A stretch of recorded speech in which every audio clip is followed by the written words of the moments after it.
percaya untuk langkahku.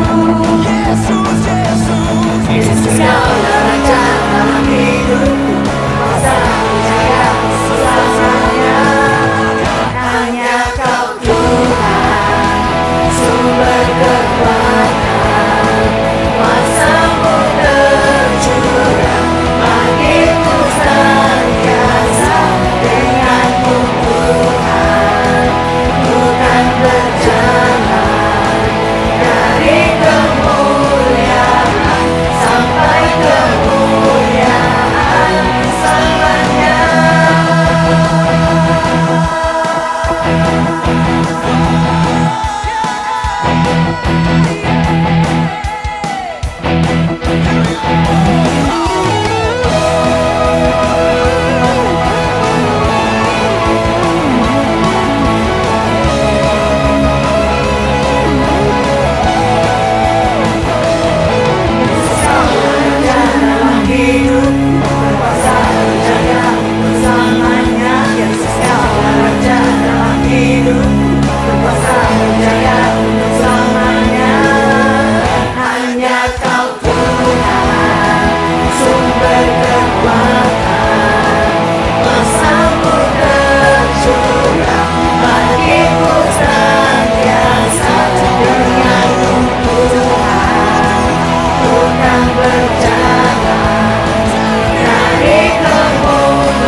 Shalom, apa kabar jemaat JLC semua?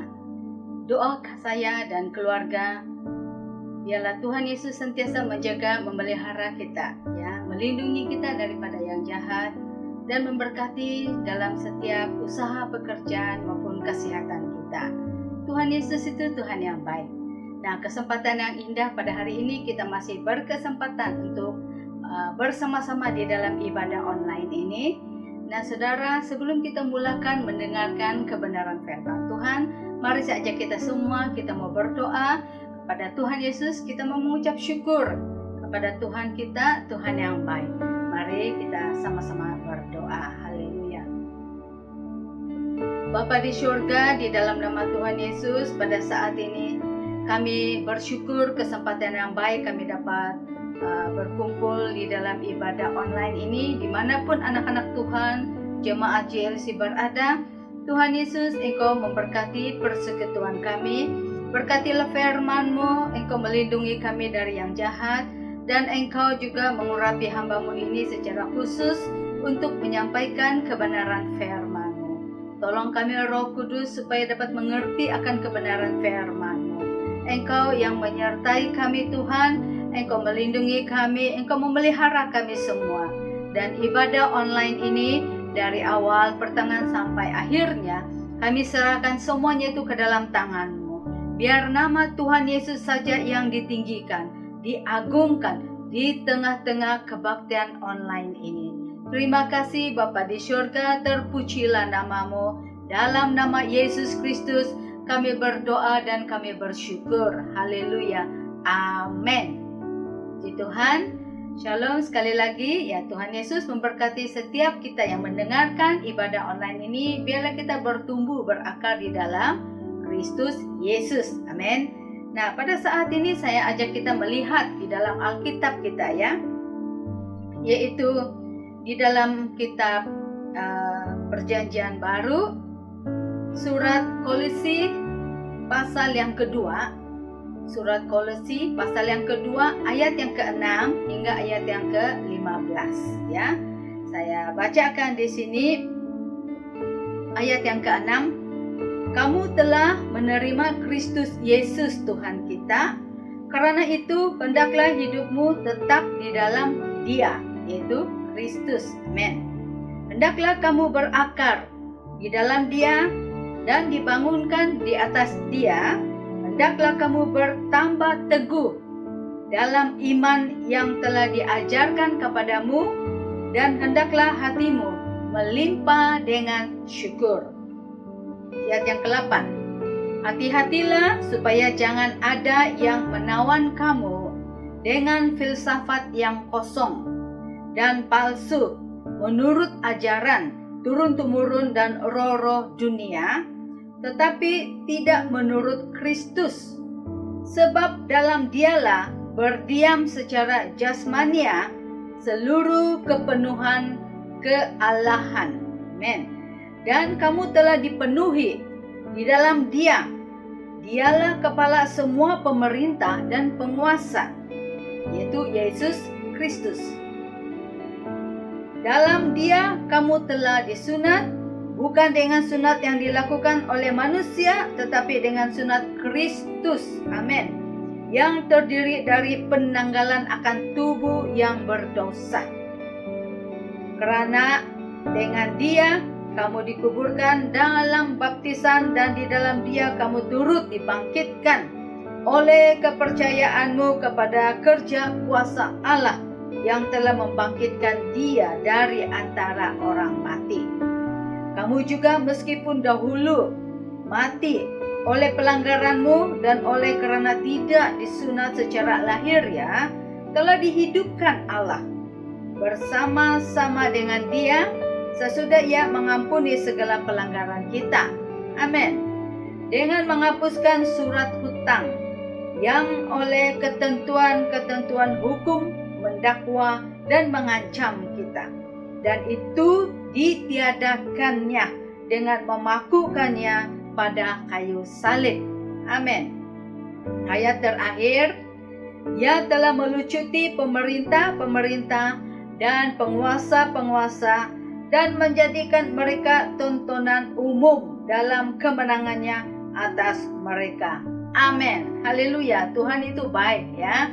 Nah, di dalam kebenaran firman Tuhan pada hari ini yang perlu kita mendengarkan di dalam online ini adalah bagaimana setiap orang percaya Yesus, saudara dan saya ya, dan juga saudara kita yang seiman, yang sudah percaya Yesus, bagaimana kita dapat bertumbuh di dalam kerohanian kita ya, setiap hari. Dan kita bertumbuh yaitu memelihara pertumbuhan kita, kehidupan kerohanian kita di dalam Kristus secara tetap dan berkembang, artinya berterusan. Nah, di dalam konteks firman Tuhan ini, firman Allah mengajar kita melalui surat Rasul Paulus ini kepada jemaat yang ada di Kolose ya. Dia mengajarkan kita bagaimana bertumbuh di dalam Kristus, dan tema kita adalah tetap bertumbuh di dalam Kristus Yesus. Tetap bertumbuh di dalam Kristus Yesus. Amin.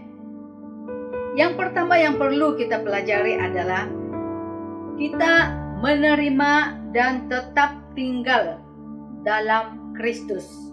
Kita menerima Yesus dan tetap tinggal di dalam Kristus. Ini adalah dasar yang utama ya. Di dalam tadi surat Kolose pasal yang kedua ayat yang ke-6, dia katakan bahwa dasar utama dan paling esensi ya, intinya bagi setiap orang percaya supaya kita boleh bertumbuh adalah kita harus menerima Yesus di dalam kehidupan kita, percaya kepada Yesus dan sebagai Tuhan, sebagai juru selamat dan sebagai raja dalam kehidupan pribadi kita. Ini adalah dasarnya yang sangat esensi ya, aslinya. dan hidup kita tetap dalam Kristus, yaitu kita tetap tinggal hidup di dalam kebenaran firman Tuhan Yesus. Amin. Inilah dasar yang utama. Jadi pertumbuhan rohani, pertumbuhan kekristenan kita ya di dalam rohani kita yang sejati dimulai dari kita menerima Yesus Kristus di dalam hati kita, di dalam kehidupan kita, dan kita percaya bahwa Yesus adalah Mesias, anak Allah yang hidup. Dia telah mati bagi dosa kita dan dia telah bangkit bagi memberikan kehidupan yang kekal bagi setiap orang yang percaya kepada Dia. Inilah inti Injil Kristus Yesus yang harus kita beritakan, amanat agung, perintah agung Yesus tentang kematian dan kebangkitan Yesus Kristus, karena Allah kita Allah yang hidup dan membawa kemenangan. Amin. Sebab itu kita harus berpegang kepada firman Yesus dan berpegang kepada janji Allah yang ada di dalam Alkitab. Kita jangan ragu-ragu ya. Nah, masa kini sangat ramai orang yang masuk di dalam gereja, ikut serta di dalam ibadah, bahkan melayani lagi di dalam gereja, bahkan memberitakan Injil, mungkin memberitakan firman Tuhan. Namun, hati mereka tidak sungguh-sungguh sepenuhnya percaya kepada Yesus dan firman dan janji Allah. Sungguh pun mereka ini dikatakan melayani. Ya, sebab itu hati mereka sebenarnya jauh daripada hadirat Allah. Tubuh jasmani ada di dalam gereja, di dalam pelayanan, tapi hati pikiran mereka tidak melekat kepada firman Tuhan, jauh dari hadirat Allah dan ragu-ragu tentang kealaan, tentang kuasa Yesus Kristus. Ini yang terjadi sekarang ini. Sebab itu perkataan di dalam ayat yang ke-6 ini berkata, yaitu perkataan tetap di dalam Dia, yaitu di dalam Yesus. Perkataan tetap ini berarti tidak berubah, tidak beranjak, ya, tidak goyah, tetap konsisten, ya, tidak mudah goyah. Dan juga di dalam katakan di sini tetap, yaitu merupakan satu tanggung jawab, ya, merupakan tanggung jawab, yaitu konsisten di dalam Kristus Yesus, tidak meninggalkan Tuhan Yesus dan firman-Nya karena hal-hal yang duniawi yang menggoda dan juga yang membuatkan kita tertekan karena masalah. Ada ramai orang meninggalkan Yesus dan firman Tuhan dan iman kepada Yesus. Mereka tidak tetap, ya, karena goncangan, karena mereka mudah digoda dan dihanyutkan oleh arus dunia, dan mereka merasa mereka seronok dalam hal itu. Nah, Tuhan telah memberikan kita hati dan akal, ya, yang sehat. Untuk apa? Untuk kita dapat percaya dan menerima Kristus Yesus dalam hidup kita. Ini adalah anugerah daripada Allah. Hati dan pikiran yang sehat, anugerah daripada Allah, supaya di dalam anugerah Allah itu ada tanggung jawab untuk kita memelihara Allah, untuk kita memelihara iman, percaya kita kepada Yesus dan tidak terkeluar daripada jalur kebenaran firman Allah. Inilah yang Tuhan memberikan kepada kita. Hati dan akal yang sehat, anugerah daripada Allah. Dan di dalam anugerah itu ada tanggung jawab yang harus kita lakukan, yaitu memelihara iman percaya kita kepada Yesus walaupun apapun yang berlaku. Melekat dan intim kepada Yesus dan firman dan janji Allah. Amen. Nah, dalam Injil Yohanes pasal 15 ayat 1 hingga 8 juga mengatakan tentang hal ini. Yesus menggambarkan dalam Injil Yohanes pasal 15 ini, dia menggambarkan bahwa Yesus adalah sepohon anggur yang benar, ya. Dan dikatakan kalau ranting-ranting, yaitu saudara dan saya, kita harus melekat kepada pohon anggur yang benar itu, yaitu pribadi Yesus. Sebab itu, jika ranting-ranting ini tidak melekat, tidak bercantum dengan pohon yang benar itu, maka ranting ini akan kering dan menjadi mati. Oleh itu, kerohanian kita dapat bertumbuh melalui pengajaran-pengajaran yang benar dari firman Tuhan sendiri, yaitu yang ada di dalam Alkitab. Amin. Nah, maka kerohanian kita tetap hidup dan tidak kering dan tidak mati apabila kita tetap melekat kepada Yesus dan firman-Nya. Tetap kuat dan kita dapat bersiap sedia dalam menghadapi proses pertumbuhan iman, pertumbuhan kerohanian kita. Kalau kita melekat kepada Yesus dan firman-Nya, kita bersiap sedia sentiasa diproses oleh Tuhan dalam memurnikan iman kita yang benar-benar percaya kepada Yesus. Haleluya. Dan yang kedua, dikatakan di sini, kita boleh bertumbuh di dalam Kristus Yesus. Yang kedua, kita berakar, bertumbuh dan melimpah dengan syukur. Kita berakar, yaitu akar-akar itu akan masuk ke dalam tanah dan akar-akar itu akan merambat dan menjadi kuat di dalam tanah yang paling dalam.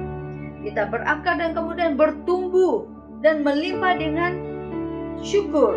Dengan hal ini kita lakukan, kerohanian kita akan bertumbuh setiap hari. Ya. Jadi, ayat yang ke-7 dikatakan di sini, sesuatu pertumbuhan berlakunya proses, ya, bukan instan, bukan yang secara magic mendadak bertumbuh terus begitu. Perlu proses, ya, untuk bertumbuh. Jadi dalam ayat ke-7 dia mengungkapkan tentang hendaklah kamu berakar di dalam Dia, di dalam Kristus Yesus. Amin. Ini merupakan istilah dalam bidang pertanian, yaitu dalam pertumbuhan. Berakar ini gambaran sebuah pohon yang tertanam di dalam tanah, kemudian akar-akarnya itu akan merambat ke dalam tanah yang paling dalam, dan pohon itu akan menjadi kuat, kokoh.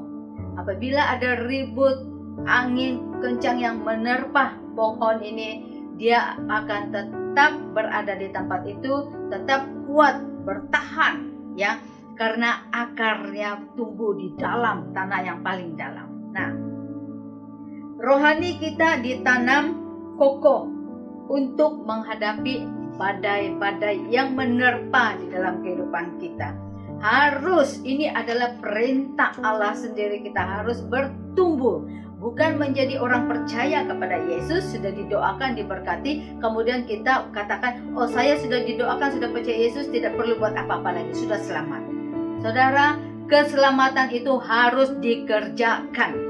Dan peliharalah, ya, pelihara iman kita kepada Yesus Kristus. Kita harus melakukan sesuatu. Ada harga yang harus kita bayar, yaitu memelihara iman. Nah, kerohanian kita ditanam di atas dasar kebenaran firman Kristus. Kerohanian kita ini ditanam di atas dasar, di landas firman Yesus, bukan kepada filosofi dunia. Kita dipindahkan dengan iman dan Tuhan yang lain. Kita tidak akan dipindah-pindahkan lagi.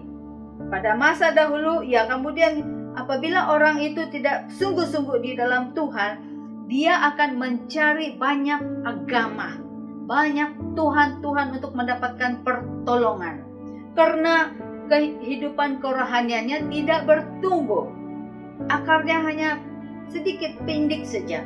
Apabila masalah melanda dalam hidup orang itu, dia akan cepat tumbang, cepat jatuh, cepat dipengaruhi, ya. Sebab itu dia mencari banyak agama, banyak Tuhan-Tuhan untuk mendapatkan pertolongan. Dia tidak yakin dan tidak percaya sepenuhnya kepada Yesus Kristus yang sanggup menolongnya. Jadi kita jangan melakukan hal demikian. Amen. Iman kita tetap dan berakar dalam Kristus Dan tidak perlulah diganti-ganti tanah yang subur dan sebagainya. Di mana dia bertumbuh berakar, dia akan kekalkan iman kita tetap kekal kepada Yesus Kristus. Tidak perlu mencari ada banyak-banyak agama.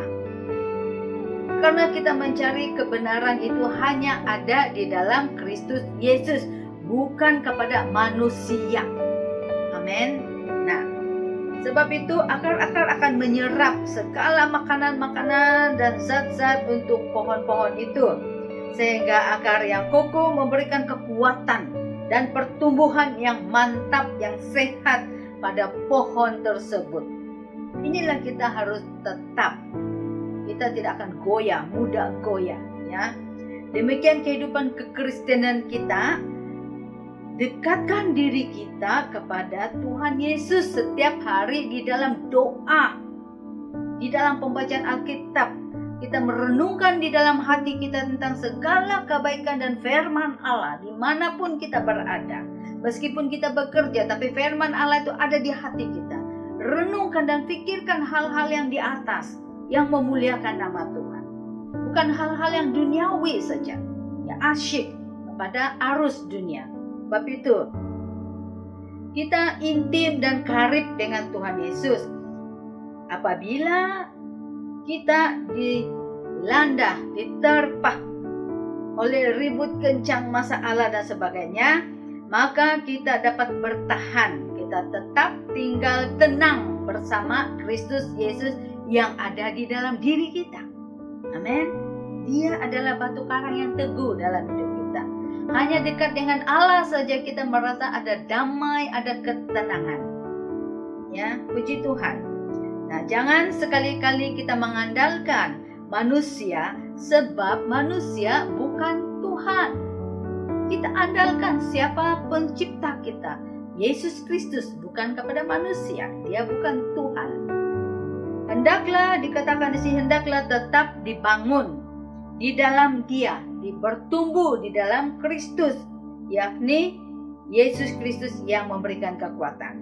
Ini merupakan istilah tentang arsitek, ya, yaitu juru bina tentang pembinaan sebuah bangunan. Nah, ini perlu pengetahuan dan juga teknikal tentang rekaan, perancangan dan kemahiran. Dikatakan sini, hendaklah kamu dibangun, bertumbuh. Ini menggambarkan tentang tugas-tugas arsitek, ya. Sebab itu ini memberikan gambaran juga kepada kita, ibarat sebuah rumah yang dibangunkan di atas dasar landasan yang teguh dan kokoh, yaitu firman Allah, Yesus sendiri. Kita mau dibangun, kita boleh bertumbuh apabila kita hidup di dalam firman Tuhan. Nah, seharusnya lah Yesus menjadi pusat sentral di dalam kehidupan kita dan apapun aspek kehidupan kita secara menyeluruh, bukan yang lain-lain. Yesus menjadi sentral di dalam rumah tangga, di dalam perkawinan, di dalam pekerjaan, dalam pelayanan, dalam gereja pun. Bukan pastor pendeta yang menjadi sentral, tapi Yesus Kristus oleh karya Roh Kudus yang hadir di tengah-tengah ibadah itu. Dan juga di dalam pekerjaan persekolahan. Jadikan Yesus itu menjadi sentral dalam hidup pribadi kita juga, dalam usaha kita juga. Apapun, ya. Jangan di nomor 2 atau di nomor 3 kan Yesus dalam hidup kita. Dalam semua aspek, dalam apapun bidang, jadikan Yesus menjadi pusat utama, sentral dalam hidup kita. Nah, jika saudara mengandalkan uang, harta, kekayaan, kepintaran, bisnis, saudara dan saya pasti kecewa dan hampa dan rugi besar. Sebab apa yang kelihatan, kata Alkitab, itu adalah sementara. Apa yang kita lihat di sekitar dunia ini yang kelihatan oleh mata kasar kita, semuanya itu akan lenyap sementara. Kalau kita mengandalkan benda-benda yang kelihatan itu, kita menaruh harapan 100%, apabila benda itu lenyap, binasa, dan bankrupt, kita kecewa, rugi. Sebab itu, Tuhan Yesus menghendaki saudara dan saya setiap orang yang percaya kepada Yesus, supaya kita dapat bertumbuh secara sempurna di dalam Yesus, di dalam Kristus, tidak bercacat celah, tidak cacat rohani kita. Kalau terlalu banyak pengetahuan, belajar tentang teologi dan sebagainya, dan apa-apalah, semua itu di minda kita, di akal budi. Tapi dalam kerohanian itu menjadi kering dan mati. Kenapa? Tidak dipraktikkan firman Tuhan, tidak direalisasikan, tidak dihidupkan di dalam kehidupan. Hanya teori, tidak dilakukan. Maka iman itu menjadi iman yang mati. Cakap dia besar, bahkan senang menghakimi orang, senang mengutuk orang lain karena dia mempunyai pengetahuan. Tapi kalau kita hidupkan firman Tuhan dalam hidup kita, kita hidup rendah hati, penuh kasih, penuh pengampunan. Kalau kita tahu maksud firman Tuhan itu, kita tidak mudah dan kita tidak berani menghakimi dan mengutuk orang lain. Karena itu penghakiman miliknya Tuhan. Ya. Nah, dikatakan di sini di dalam surat Efesus pasal 4 ayat 13, dia katakan, sampai kita semua telah mencapai kesatuan iman dan pengetahuan yang benar tentang anak Allah, kedewasaan penuh, bertumbuh, dewasa penuh, dan tingkat pertumbuhan yang sesuai dengan kepenuhan Kristus. Tingkat pertumbuhan kita sesuai dengan kepenuhan Kristus di dalam diri kita, kerohanian kita. Asyik menjaga yang luaran saja, dijaga di dalam itu kering dan mati. Bagaimana kita boleh bertemu bersama dengan Yesus? Sebab tubuh yang fana ini akan tentu binasa, balik pada tanah. Dan kita apabila percaya Yesus akan diberikan tubuh kemuliaan yang tidak akan binasa. Kita jaga dalaman diri kita, jiwa, roh kita, pikiran kita, emosi. Jaga. Jangan dicemari hal-hal yang dosa, yang merosakkan kerohanian kita, yang menyebabkan rohani kita terpisah dari Allah. Itu yang menakutkan, sangat mengerikan. Terpisah dari hadirat Allah. Mengerikan, saudara. Nah, sebab itu kita harus memiliki iman yang dinamik, ya, yang bertenaga, yang bukan yang lemah, ala kadar begitu, bukan ya.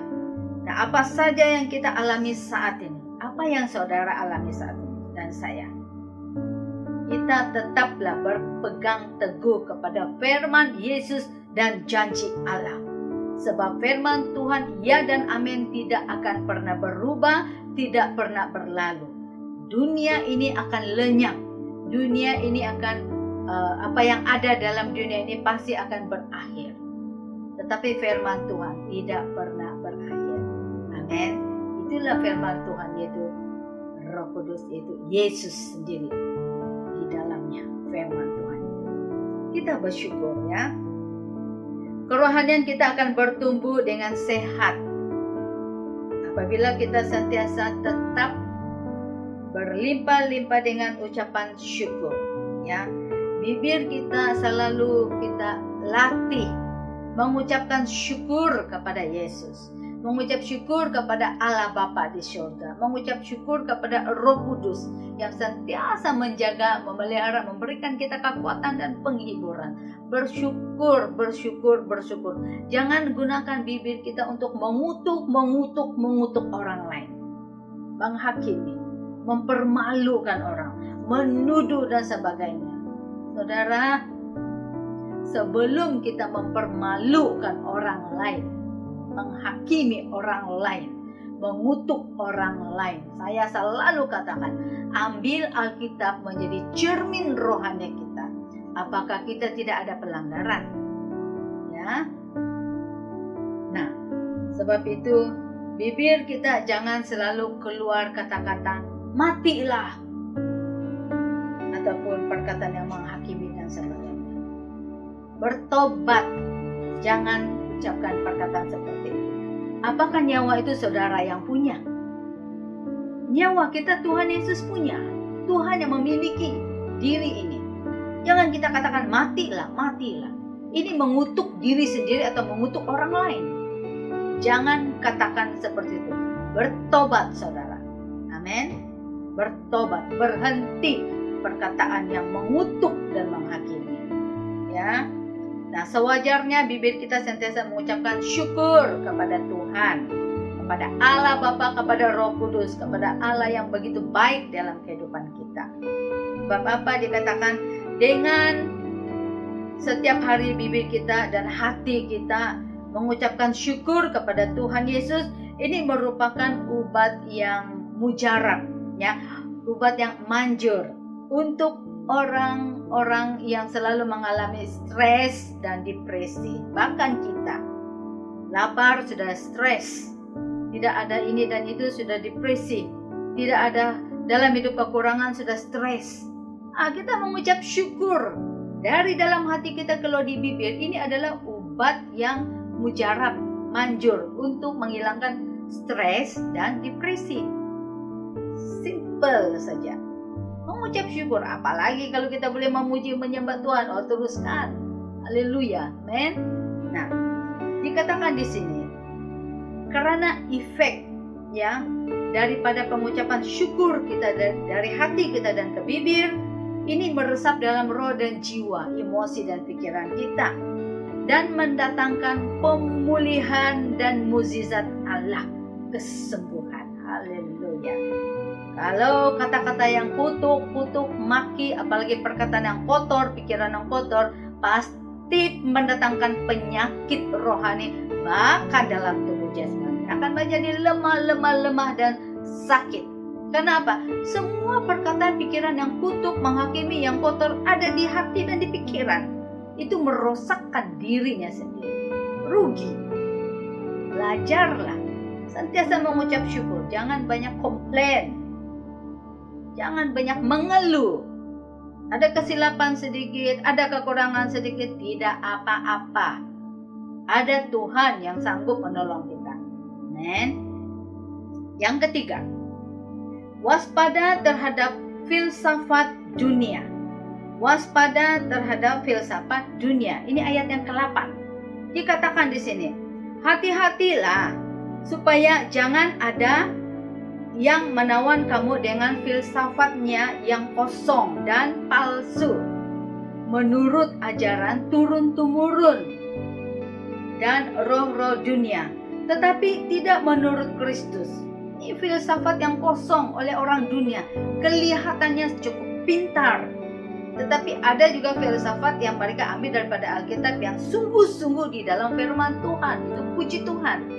Tetapi ada sering kali, kebanyakan mereka menggunakan filsafat dunia menurut ajaran pikiran mereka sendiri, dan juga menurut ajaran turun-temurun, yaitu dari nenek moyang mereka diturunkan, diajar kepada anak-anak dan kepada orang lain, bahkan diajar oleh orang-orang yang modern masa kini, orang-orang yang serba modern, orang yang berpendidikan tinggi dan sebagainya, orang yang kaya pun mengikuti filsafat dunia yang kosong dan palsu. Kita sebagai orang Kristen tolak itu mentah-mentah. Jangan menerima. Kita hanya menerima apa yang filsafat yang diambil daripada firman Allah yang benar, dengan pengertian tafsiran yang benar. Ya. Nah, mereka ini sebenarnya kelihatannya seperti filosofi yang baik, yang indah. Kalau dimasukkan, kalau diartikan di dalam kebenaran firman Tuhan dalam Alkitab, kebanyakan itu adalah tidak sesuai. Tidak ada kebenaran di dalam filosofi duniawi. Ya, mereka sudah campur adukkan dengan ajaran-ajaran dari nenek moyang mereka, juga tentang roh-roh dunia ini. Kita berhati-hati saudara, jangan cepat-cepat terima bulat-bulat. Saudara-saudari, Bapak Ibu yang kekasih di dalam Kristus Yesus, kita perlu sadar masa kini, dunia saat ini adalah dunia postmodern. Semuanya serba canggih, ya. Dunia yang dipercayai. Mereka mempercayai tentang hal-hal yang mistik, ya, hal-hal yang penuh dengan misteri yang tersembunyi, yang dianggap itu adalah satu kebenaran. Inilah dunia masa kini, dunia postmodern. Mereka percaya hal-hal yang mistik, hal-hal yang misteri sebagai satu kebenaran. Dan kita sebagai orang yang percaya kepada Yesus Kristus, setelah kita percaya kepada Yesus Kristus, apakah kita menjadi orang-orang yang ikut-ikutan kepada orang-orang yang percaya kepada hal yang mistik, misteri, dan sebagainya? Sedangkan kita sudah menerima, mengalami kepenuhan di dalam Kristus Yesus oleh kebenaran firman Tuhan dan oleh kuasa Roh Kudus. Kita ada Yesus, kita ada firman Tuhan, dan Roh Kudus tinggal di dalam diri kita. Apakah kita masih mempercayai dan menganggap mistik dan misteri-misteri ini adalah satu kebenaran? Sebab di sebalik semua yang berlaku itu, ada campur tangannya daripada kuasa kegelapan. Sekiranya saudara dan saya merasa haus dan mau minum sesuatu, kita meminum air di luar sana, air yang kotor. Sedangkan di dalam rumah kita memiliki air yang bersih. Apakah kita mau melakukan hal seperti itu? Jawabannya tentu tidak. Sebab kita ada kebenaran firman Tuhan, Yesus yang membersihkan hati pikiran kita, dan kita hidup sungguh-sungguh di dalam kebenarannya. Menjauhkan perbuatan-perbuatan yang dosa, yang membuatkan kerohanian kita tidak pandai bertumbuh, berbuah, berakar lebih dalam.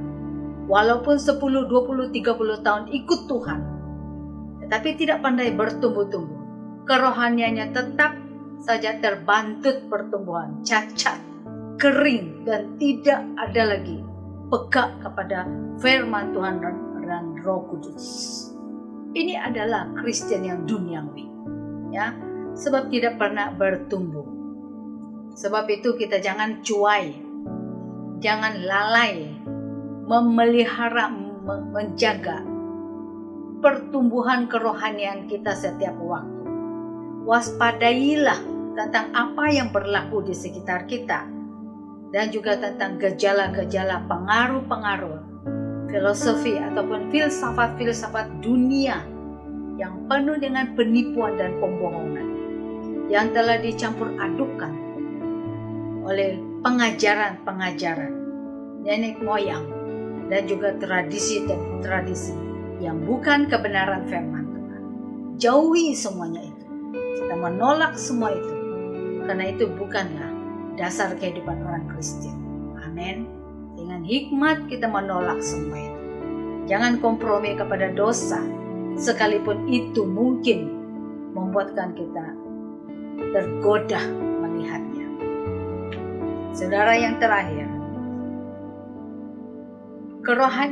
kehidupan kerohanian kita akan bertumbuh di dalam Kristus, yaitu memilikilah keseluruhan atau seluruh kesempurnaan dan kebenaran yang sejati di dalam Kristus Yesus. Kita harus memiliki seluruh kesempurnaan dan kebenaran sejati yang hanya ada di dalam Kristus Yesus. Amin.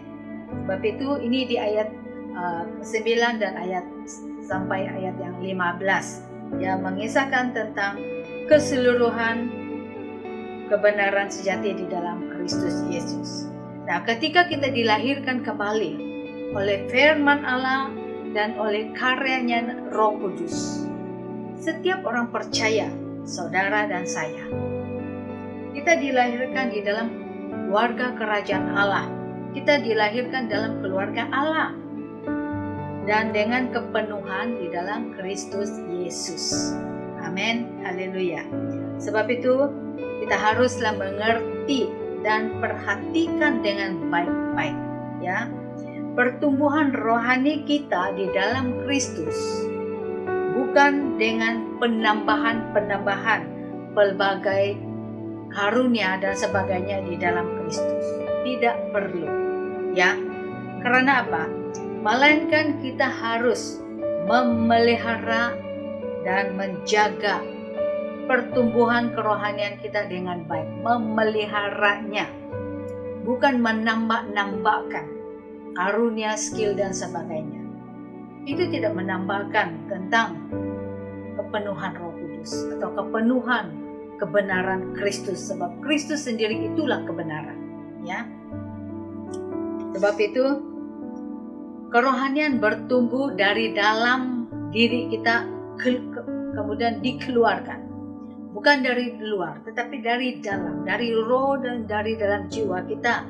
Kerohanian kita bertumbuh dari dalam dan akan keluar, kelihatan buah-buahnya, kelihatan perubahan. Sebab kekristenan adalah perubahan. Kalau kita sudah percaya Yesus, melayani dia 10 tahun, 20 tahun, 30 tahun, karakter perangai kita, tingkah laku, pikiran kita sama seperti dahulu, sama seperti dunia, tidak pandai bertumbuh, berarti saudara memiliki kerohanian yang kering dan mati. Bertobat. Tidak ada perubahan. Sebab kekristenan itu bertumbuh, berbuah, boleh dinikmati oleh keluarga, oleh orang lain, oleh gereja. Kalau perangai atau karakter kita tidak ada perubahan, berarti hubungan saudara dengan Tuhan itu bermasalah besar. Bertobat saudara, ya, perlu ada pertumbuhan yang sehat. Sebab itu dikatakan di sini adalah kerohanian itu bertumbuh dari dalam keluar, from inside out, ya. Tidak ada yang perlu ditambahkan kepada Kristus, karena Kristus Yesus adalah kepenuhan Allah sendiri. Tidak perlu kita menambahkan sesuatu untuk Kristus itu lebih lagi sempurna dan kepenuhan keilahiannya. Karena Kristus Yesus di dalam dirinya sendiri adalah kepenuhan Allah sendiri. Kesempurnaan itu ada di dalam diri Yesus. Sebab ketika kita percaya Yesus dan kita mengenakan Kristus di dalam hidup kita, maka kita dipenuhi di dalam kepenuhan Allah oleh Yesus Kristus. Pada saat kita percaya sungguh-sungguh kepada Dia, menerima anugerah daripada Tuhan, daripada Yesus, dan oleh karya Roh Kudus, kita bersyukur, ya. Dan dikatakan di dalam Kolose pasal 2 ayat yang ke-10 ini, kamu dipenuhi di dalam Dia, kamu dipenuhi di dalam Kristus, bukan dipenuhi dengan filsafat ataupun teori-teori duniawi yang bukan daripada kebenaran Allah. Kita hati-hati dengan cara pemikiran kita, saudara. Dunia ini kuat pengaruhnya, ya. Sebab itu dikatakan kamu dipenuhi di dalam Dia, bukan separuh dipenuhi. Sepenuhnya kita dipenuhi oleh kepenuhan Yesus di dalam diri kita. Sebab itu kita harus semakin bertumbuh di dalam Kristus dan berupaya kita mengenal Dia lebih dalam, lebih akrab lagi, karib, ya, lebih intim bersama dengan Yesus. Janganlah kita semakin intim dengan dunia ini, dan jangan semakin intim dengan dosa-dosa kita. Serahkan kepada Tuhan. Bertobat daripada dosa-dosa ini. Berhenti melakukannya, ya. Sebab kalau kita terus-menerus bergaul dan hidup di dalam dosa, kerohanian kita tidak akan pernah bertumbuh, akan terbantut, akan cacat dan kering dan mati. Dan akhirnya roh jiwa kita terpisah daripada hadirat Allah. Ini yang menakutkan. Terpisah dari hadirat Allah. Ini sangat mengerikan. Orang-orang yang terpisah dari hadirat Allah akan mengakhiri kehidupannya di dalam lautan api yang bernyala-nyala, terpisah dari hadirat Allah. Waspadailah kehidupan kita, saudara. Masih ada kesempatan. Begitu, kita harus semakin bertumbuh di dalam Kristus saja dan berupaya untuk mengenal Dia lebih intim. Ya, bukan lebih mengenal lebih intim dengan dunia, dengan orang-orang yang masih duniawi, pikiran yang duniawi. Jauhi semua itu. Orang yang tidak mau bertumbuh di dalam rohaninya, dia tidak mau bertumbuh, dia tetap seronok dengan dunia. Orang ini akan mudah jatuh di dalam dosa, mudah digoda, mudah dipujuk rayu dengan kata-kata manis yang menghirit dia di dalam dosa, mudah menerima pengaruh daripada filsafat-filsafat dunia yang kosong dan palsu, mudah menerima ajaran-ajaran turun-temurun tradisi yang menentang kebenaran firman Tuhan, dan mudah dirasuk oleh kuasa kegelapan. Kita waspada kehidupan kita, ya. Sebab itu dikatakan, bagi orang yang mau bertumbuh di dalam Kristus Yesus, saya mau bertumbuh di dalam Tuhan. Saya tidak mau kerohanian saya kering, tidak bertumbuh. Tapi saya mau lebih bertumbuh, hari demi hari bertumbuh, berakar berbuah bagi kerajaan Allah dan menjadi berkat bagi bangsa-bangsa. Itu kerinduan Bapa di surga. Tapi itu kehidupan kita lebih berguna dalam kerajaan Allah, bagi keluarga, bagi gereja, bagi masyarakat. Dikatakan di dalam ayat yang ke-9, di dalam Dia berdiam secara jasmania seluruh kepenuhan kealahan Allah, yaitu di dalam Kristus berdiam seluruh kelimpahan kealahan secara nyata ada dalam diri setiap orang percaya. Amin. Nah, saat kita menerima Yesus dalam hidup kita, segala kepenuhan kealahan yang ada di dalam Kristus itu akan tinggal di dalam diri kita. Peliharalah itu baik-baik. Ya, jangan dimasukkan pikiran hati kita dalam hal-hal yang kotor, yang jahat, yang dosa. Ya, kekalkan dia dalam keadaan yang murni, kepenuhan oleh Kristus Yesus. Kristus adalah kebenaran Allah yang sejati. Amin. Kristus ialah pribadi kebenaran itu sendiri. Kebenaran Allah ada di dalam Kristus. Kristus paling tinggi di dalam kebenarannya di dalam diri kita. Jadi kalau Kristus yang tertinggi kebenarannya di dunia, di dalam diri kita ini, dan tidak ada siapa yang boleh menandingi, apa lagi yang kita mau cari? Apa lagi yang kita mau mencari untuk memuaskan kedagingan? Kebenaran yang tertinggi itu sudah ada di dalam Yesus, dan Dia ada di dalam diri kita. Memadai lagi, cukup. Pelihara pertumbuhan kerohanian kita di dalam Kristus saja. Jangan mencari banyak agama, banyak ajaran untuk memuaskan keinginan kita, untuk sukses, untuk sembuh dan sebagainya. Cukup satu, Kristus Yesus. Amin. Sebab itu sungguh nyata kepenuhan hanya ada di dalam Yesus Kristus, dan kita percaya Yesus yang memenuhi kita di dalam kehidupan kita. Sebab itu kita harus jaga pertumbuhan kerohanian kita di dalam Kristus Yesus. Firman Tuhan ini sangat indah sebenarnya, ya. Kita perlu menjaga pertumbuhan kerohanian kita hanya di dalam Yesus Kristus. Lalu firman, persekutuan dan hubungan kita dengan Allah yang lebih akrab, lebih intim. Selalu mencari wajah Tuhan di dalam doa kita, di dalam firman Tuhan. Lebih banyak mendengarkan firman Allah menjadi makanan bagi roh kita. Supaya kita jangan dipesongkan oleh filosofi dunia dan suara-suara daripada kuasa kegelapan. Minta selalu Tuhan mentahirkan hati pikiran kita, supaya kita bertumbuh di dalam Kristus secara sehat. Amin. Kita bersyukur karena Tuhan itu baik. Mari pada saat ini kita mau mengucap syukur dan kita mau berdoa. Bapa di surga, di dalam nama Tuhan Yesus, pada saat ini kami bersyukur memiliki Allah yang baik seperti Engkau. Kami serahkan setiap pribadi kami dan setiap jemaat GLC, ahli keluarga-keluarga mereka, dimanapun mereka berada, yang dekat, yang jauh, tutup bungkus kami dengan darah-Mu. Berkati setiap usaha, pekerjaan, pelayanan, maupun mereka yang bekerja di dalam rumah, sebagai suri rumah tangga, ataupun pengusaha atau pekerja ladang, dan dimanapun bekerja, melindungi mereka Tuhan.